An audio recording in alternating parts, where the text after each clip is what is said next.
એક મેસેજ અને 24 લાખ રૂપિયા જતા રહ્યા. તમે બિલકુલ સાચું સાંભળ્યું છે.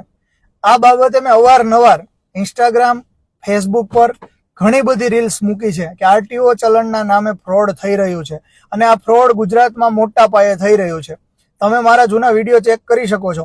હું જ્યારે આ રીલ્સ મૂકી રહ્યો હતો ત્યારે ઘણા લોકો કોમેન્ટ કરીને મને કહી ગયા કે આ બધું ખોટું છે, આવું કશું ના હોય, આવી રીતે કંઈ પૈસા ના ઉપડે.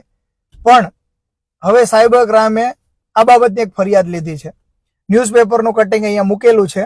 મોરબીના એક વ્યક્તિ સાથે 24 લાખ રૂપિયાની ઠગાઈ થઈ છે અને મામલો આખો આ પ્રકારનો છે. જે મેં વાત કરી હતી એ જ વસ્તુ અહીંયા થઈ રહી છે.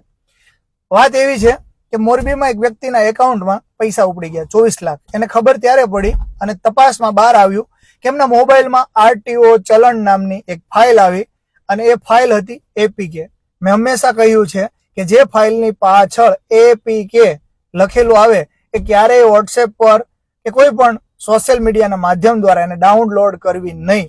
પણ છતાં પણ ઘણા લોકો સમજી નથી રહ્યા અને ભૂલમાં ડાઉનલોડ કરી દે છે. કે ઘણા લોકો એવા વહેમમાં હોય છે કે અમને શું થવાનું, ડાઉનલોડ કરવાથી શું ફરક પડવાનો.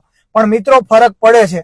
પરસેવાની મહેનતની કમાણીના 24 લાખ રૂપિયા, જે રૂપિયા માટે માણસે જિંદગીભર સંઘર્ષ કર્યો છે, એ મિનિટોમાં જતા રહ્યા. એપીકે ફાઇલ ડાઉનલોડ કરી, આરટીઓ ચલણના નામની ફાઇલ હતી. એમને એવું થયું કે એમના ગાડીનું ચલણ આવ્યું છે. એપીકે ફાઇલ ડાઉનલોડ કરી અને એમના મોબાઈલમાંથી મેસેજ ઉપર મેસેજ આવી ગયા. એમના બેંકમાંથી ધડાધડ કરીને 24 લાખ રૂપિયા વિડ્રો થઈ ગયા. હાલ સાયબર ક્રાઇમમાં ફરિયાદ થઈ છે. હવે પોલીસ તપાસનો વિષય છે.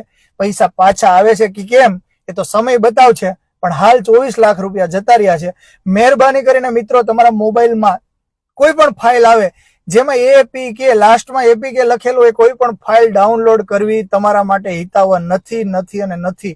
હું સતત સાયબર ક્રાઇમ બાબતે અસંખ્ય વિડીયો હું બનાવી ચૂક્યો છું અને હંમેશા મારો એ પ્રયાસ રહ્યો છે કે હું તમને હંમેશા અવેર કરું, તમારી સાથે કોઈ પ્રકારનું ફ્રોડ ના થાય. મારો હંમેશા એ પ્રયાસ હતો અને એ પ્રયાસ રહેશે.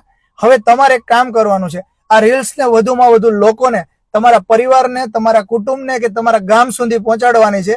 જેવી રીતે આ પરિવારના 24 લાખ રૂપિયા જતા રહ્યા છે મહેનતના, એવી રીતે બીજા કોઈની સાથે આવું ફ્રોડ ના થાય અને એ લોકો જાગૃત રહે એ માટે રીલને ફટાફટ શેર કરી દો.